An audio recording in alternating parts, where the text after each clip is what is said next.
ৰাণা গোস্বামীয়ে এতিয়া বৰ্তমান বিজেপিত যোগদান কৰিলে আৰু ৰাণা গোস্বামীয়ে আজি আপুনি কোৱাৰ দৰে কৈছিলে যে মাটিও দিম বুলি কৈছিলে যে মই তাৰপিছত আচলতে সাধাৰণ জনতাই কিদৰে আপোনালোকক আঁকোৱালি ল'ব, আপোনালোকে কি পদক্ষেপ ল'ব সেইটো আপোনাৰ আমি গৈ নিজে যাম। আমি কৈছোঁ আমি দলৰ কংগ্ৰেছ কৰ্মী, মই কৈছোঁ মই কিমান দিনৰ পৰা ৰাণা গোস্বামী একেলগে আছে বুজাই দিমগৈ। আমি তেখেতকে কওঁগৈ। আজি আপোনালোকে নিউজ কৰিছে দেখোন যে পাঁচ কথা মাতি কাক দিব দিয়া তেখেতকে। আপোনালোকেনো নিউজত দিছে, মইতো কোৱা নাই, আমিও কোৱা নাই। আপোনালোকে সাংবাদিক মাধ্যমসকলে উলিয়াইছে। ৰাণা গোস্বামীয়ে যে বুকুপিতে কৈছিলে যে তেওঁৰ দেউতাৰ সম্পত্তিৰ পৰা 5 কথা মাতি দিব। গতিকে চোৱা এতিয়া মানুহক আমি কওঁ চোৱা প্ৰথম ফাঁকিটোৱে চোৱা, আৰু ময়ো উদাহৰণ। দেওবাৰলৈকে মোৰ লগত ইয়াত মিটিং কৰি আছে, সোমবাৰে মই তালৈ যাম কৈছে, 5 ঘণ্টালৈ গুচি গৈছে। এতিয়া আপোনালোকে জানো সাংবাদিক আজি পাইছোঁ নিজৰ তেখেত বোলে দেলহি যোৱা নাই, কোনোবা হোটেলতে বহি আছে, কিবা নাম চাম যদি আপোনালোকে সাংবাদিকসকলে দিছে। গতিকে চাওক আমি ৰাইজক বুজাই দিম নহয়। আৰু মোৰ বিশ্বাস আছে আজি গাঁৱত থকা ৰাইজেতো বুজি পায়, মোৰ যুৱ বন্ধুসকল আজিকালি খুব সচেতন হ'ল, সজাগ হ'ল। তেওঁলোকে কোনটো ফাঁকি দিয়ে আপোনালোকে বা কোনটো মিছা নিউজ কৰিছে চব বুজি পোৱা হ'ল। গতিকে আমি সৎ সাহসেৰে ক'ম, আমিয়ে ক'ম আপোনালোকে আমাক সিদ্ধান্ত দিয়ক। অলৰেডি আমাৰ সিদ্ধান্ত আহিছে। বিশেষকৈ মাইকী মানুহ কিছুমানে কৰিছে যে এনেকুৱাকৈ মানুহক প্ৰতাৰিত কৰিব নাপায়, মিছা কথা ক'ব নাপায়।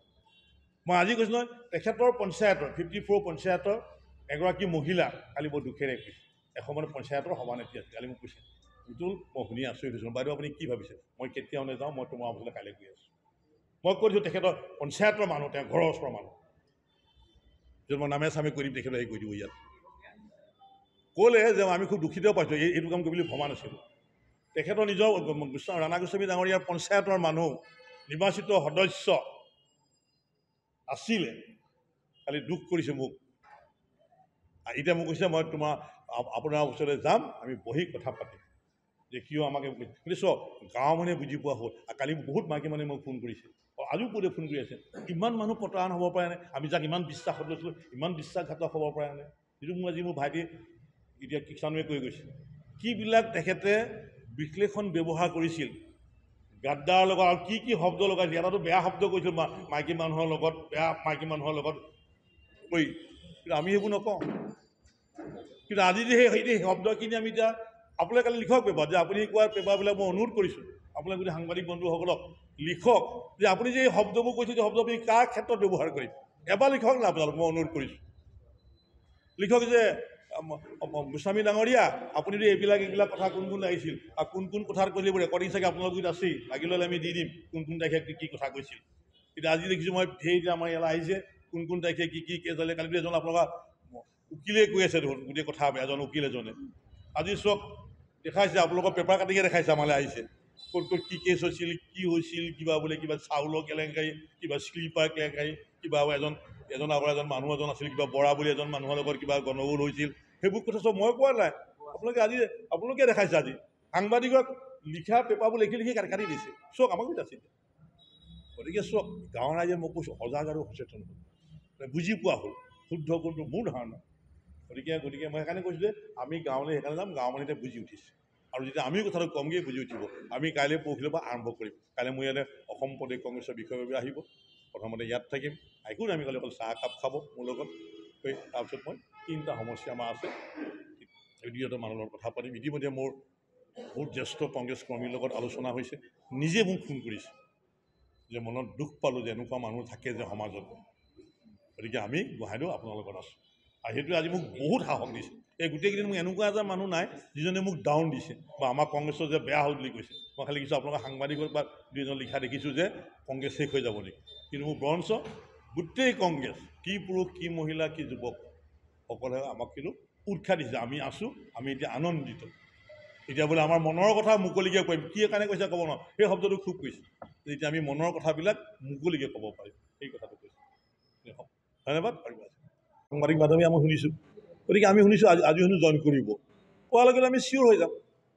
কাৰণ মোৰ চিন্তাধাৰাটো মই কৈছোঁ, মই তেনেকৈ ৰাইজৰ কাৰণে কাম কৰোঁ, মই ৰাইজৰ কাৰণে কাম কৰিছোঁ, মই দলৰ কাৰণে কাম, মই আজিও কৈছোঁ মই দলৰ কাৰণে কাম কৰোঁ। এতিয়া তেখেতে কৈছে যে আপোনাক পাবলগীয়া চিটটো আপোনাক নিদিলে উপ নিৰ্বাচনত, মোৰ কোনো আক্ষেপ নাই। তাৰপিছত অথচ এই বিপৰ্যয়ৰ সময়ত মই দলৰ দায়িত্ব লৈছোঁ। চব মোৰ আজি মই 28 নম্বৰ সভাপতি, ইয়াৰ প্ৰথম আছিলে আমাৰ চলিয়া আছে, মই অসমৰ এজন মুখ্যমন্ত্ৰী আহি স্পীকাৰ আছিল, তেখেতেই প্ৰথম ইয়াৰ সভাপতি আছিল। চাই যাব মই 24 নম্বৰ, আৰু চব মই হৈছোঁ কেতিয়া, ইয়াত চৰকাৰ নাই।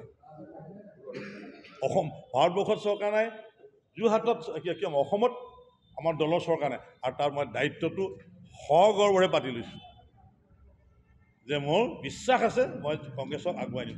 তাৰ বিনিময়ত কোনোবা এটা গ'ল, সেইটো কাৰণে এটলিষ্ট পুতুল বুঢ়াগোহাঁয়ে ইমান ভয় কৈ দল নকৰে। মই সংগঠন, মই জীৱনত মই কৈছোঁ, মই 1983 চনৰ 3:45 বলিয়াগোহাঁই এল পি স্কুলত মই ভোট দিছিলোঁ, যিটো কাৰণে মোক কলেজত মোক লগে নাইবাদ কৰিছিল, ইউনিভাৰ্চিটিত পঢ়িছিলোঁ মোক নাইবাদ কৰিছিল, মই ল পঢ়িছিলোঁ মোক নকৰিছিল, কিন্তু মই সহকাৰে চব কৰি থৈ আহিলোঁ। মই লটো ফিনিছ কৰিব নোৱাৰিলোঁ, কিন্তু মই ক'ব নাযাওঁ, কিন্তু মই মাষ্টাৰ ডিগ্ৰী কৰি আহিলোঁ। আৰু আজি চব মই দল কৰি আছোঁ, দল আগুৰি যোৱা নাই। কিন্তু মই আজি কোনদিনে MLA হোৱা নাই, MP হোৱা নাই, কিন্তু মই ক'ব পাৰিলোঁ। কিন্তু হয়, মই আঞ্চলিক সভাপতি হ'লোঁ, অসমৰ ভিতৰত হায়েষ্ট ভোটত জিকিলোঁ, জিলা পৰিষদৰ সভাপতি হ'লোঁ, মুখ্যমন্ত্ৰী মহোদয়ে মই বিশেষ কৰ্তব্যৰত বিষয়া হ'লোঁ। সদায় চব শুনি কওক, মই এনেকুৱা উদাহৰণ দেখাওক যে মই কোনোবা দিনাখন অসমৰ ৰাইজৰ কাৰণে বেয়া কাম কৰিছোঁ। কিন্তু মোৰ বিশ্বাস আছে যে আমি দলটোৱে, কংগ্ৰেছ দলটো ৰাইজৰ কাৰণে দল, ৰাইজৰ দল এটা হ'লে ৰাইজৰ কাৰণে চিন্তা কৰা দল, আৰু মই সদায় থাকিম। মই আপোনালোকে আজিয়ে ক'লোঁ, মই সদায় থাকিম। মোৰো বহুতে কিবা কিবি কয় ফোন কৰি, আপোনাক আজিও কৈছোঁ মই তেনেকুৱা নহয়। চব সেই দেওবাৰে ইয়াত কংগ্ৰেছ অফিচ বন্ধ আছে, মোক খুলিবলৈ কৈছে 1টা বজাৰ বা 3টা বজাত মোৰ লগত কথা পাতিছে। পাছদিনাখন সোমবাৰে গোলাঘাটত আমাৰ গোলাঘাটৰ সভাপতিজনে আমাৰ নিয়মানুক ভংগ কৰিছিল, সেইকাৰণে দলৰ পৰা তেখেতক নিলম্বন কৰা হৈছে। তাৰ জেগাত মই এজন অসম প্ৰদেশৰ উপসভাপতি আমাৰ গোলাপ শইকীয়াক আমি অস্থায়ীভাৱে সভাপতিৰ দায়িত্ব দিছে। সেইখনে যাবলৈ মোক ৰাণা গোস্বামী ডাঙৰীয়াই লগ ধৰিছে। তাৰপিছত ইনভিটেশ্যন ধৰিছোঁ, আকৌ ৰাতিও মোক ফোন কৰি কৈছে যে গোলাঘাটত যাব লাগে, কিন্তু তাৰপিছত এৰি থৈ গুচি গৈছে। আৰু মই তেনেকুৱা ব্যক্তি নহয়, মই দলৰ কাৰণে কাম কৰিম। মোৰ প্ৰথম দল আৰু ৰাইজ, আৰু মোৰ বিশ্বাস আছে কংগ্ৰেছ চৰকাৰ নেতৃত্বত এদিনাখন আমি অসমৰ আকৌ উন্নয়ন হ'ব। মই গোটেইবোৰ ক'বলৈ নাযাওঁ, আপোনালোকে সাংবাদিক মানুহ ভালকৈ জানে যে অসমখন কেনে চলি আছে, কিমান কোটি টকা ধাৰ কেনেকৈ চলি আছে, সেইটো কৈছোঁ। কিন্তু এটা কথা মই ঠিক কৈছোঁ, এইটো বস্তু খুব ভুলতো আপোনালোকে নক'ব যে এজন মানুহ গুচি গ'লে কংগ্ৰেছ দল, যোৰহাটৰ কংগ্ৰেছ দল একো ক্ষতি নহয়। মই আজি একদম সগৰ্বৰে আপোনালোকক কৈছোঁ, এইটো ভুলতো নেদেখিব। আজি কোনোবা এখন পেপাৰ দেখা দেখিছোঁ, মই সাংবাদিকত দেখিছোঁ যে যোৰহাটত কংগ্ৰেছ থৰকবক হ'ব, একো থৰকবক নহয়, বৰঞ্চ কিছুমান ক্ষেত্ৰত বন্ধ হ'ব। এতিয়া এজন মানুহ ৰিটায়াৰ্ড বেংক অফিচাৰ, আপোনালোকৰ অহাৰ কাৰণে মোলৈ ফোন কৰিছে, আমি খুব আনন্দিত, আমিও আপোনালোকলৈ গৈ আছোঁ, মই নাম ক'ব বিচৰা নাই। কালি কিছুমান মানুহে মোক কৈছে, কিছুমান বুদ্ধি বা এনেকুৱা জনা বুদ্ধিজীৱী বিজনেছমেনে, আমি বৰ আনন্দিত, এতিয়া কংগ্ৰেছৰ ভ্ৰমণটো আমাক মুকলি লাগিছে, আমি এবাৰ আনন্দ মনেৰে যাম। সময়ত মই ক'ম কেতিয়াবা কোনে কোনে মোক সহায় কৰিম কৈছে, কি কৰিম কৈছে, যেতিয়া সময় আহিব মই চব ক'ম। কিন্তু এইটো কিন্তু ভুলতো নাভাবিব। আপোনাৰ সাংবাদিক বন্ধুসকলে মই অনুৰোধ কৰিছোঁ, আপোনালোকে কওক, মোৰ লাগিলে মোৰ কথাই কওক। পুতুল বুঢ়াগোহাঁয়ে সব দূৰৰূপে ঘোষণা কৰিছে, লগত যুৱ কংগ্ৰেছ, NSY, সেৱা দল, মহিলা কংগ্ৰেছ সকলোক লৈ তেখেতে ঘোষণা কৰিছে, মই অকলে কৰা নাই, যে আমাৰ কংগ্ৰেছৰ একো ক্ষতি নহয়। কাৰণ তেখেতৰ লগত ময়ো ৰাজনীতি কৰিছোঁ একেলগে 83 পৰা। আমি ভালকৈ জানো আপোনাৰ 83, 85, 96ত অৱস্থা কি আছিলে কংগ্ৰেছৰ, একেলগে কৰিছিলোঁ তেখেতৰ লগত। গতিকে ময়ো জানো, মই একেখন হেৰিৰ পৰা আহিছোঁ, জেগাৰ পৰা আহিছোঁ, একেটা বাক্সুম ব্লকৰ পৰা আহিছোঁ, আৰু তেখেতক ইলেকশ্যনৰ লগত মই ওতঃপ্ৰোতভাৱে জড়িত আছিলোঁ। গতিকে মই জানো যে তেখেতৰ প্ৰয়োজন কিমান প্ৰয়োজন, তেখেত নহ'লে মৰিব নেকি, এই কিন্তু খুব ভুল ধাৰণা, অবান্ত ধাৰণা এটা। কিন্তু আমাৰ মই ভাবিছোঁ যোৰহাটবাসী মানুহ শিক্ষিত আৰু গণতন্ত্ৰক বিশ্বাস কৰে, ভালকৈ জানে যে একনায়কত্ববাদত কেতিয়াও কংগ্ৰেছৰ মানুহ নচলে, মই নচলোঁ। মই ভাবোঁ আপোনালোকো নচলে, চলিব নেকি আপোনালোক সমাজৰ কথা মতে একনায়কত্ববাদত? কেতিয়াও নচলে। আজি আপোনালোকে দেখিলে যে আজি আমাৰ যুৱ কংগ্ৰেছ, NSY, পেৰেণ্টছ কংগ্ৰেছৰ সকলো আমি বিষয়বিভাগত উপস্থিত হৈ আজি আমি পতাকা ফুটাই আজি আমি উৎফুল্লিত আনন্দিত অনুভৱ কৰিছোঁ। আমি পুনৰ কৈছোঁ যে আজি আমাৰ কংগ্ৰেছ দলৰ প্ৰাক্তন নেতা, তেওঁৰ আগত যদি কংগ্ৰেছ শব্দটো কোৱা নাযায়, তেওঁ এটা বৃহৎ শূন্য।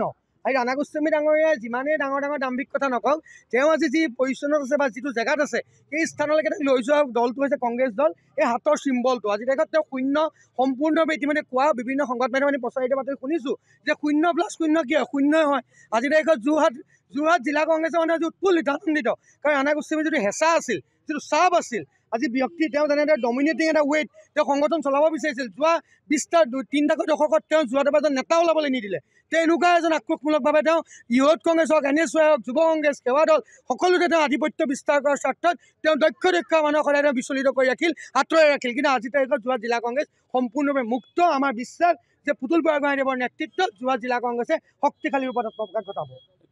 আহিব নতুন নেতা এজন ৰাণা গোস্বামী গুচি গ'ল কি হ'ল, কিন্তু ৰাণা গোস্বামীৰ চৰিত্ৰ থকা বা ৰাণা গোস্বামী গুণ সম্পন্ন নেতা সৃষ্টি নহয়, সেই কথা আপোনালোকে আজি সংবাদ মাধ্যমত আমি ক'ব পাৰোঁ। ধন্যবাদ।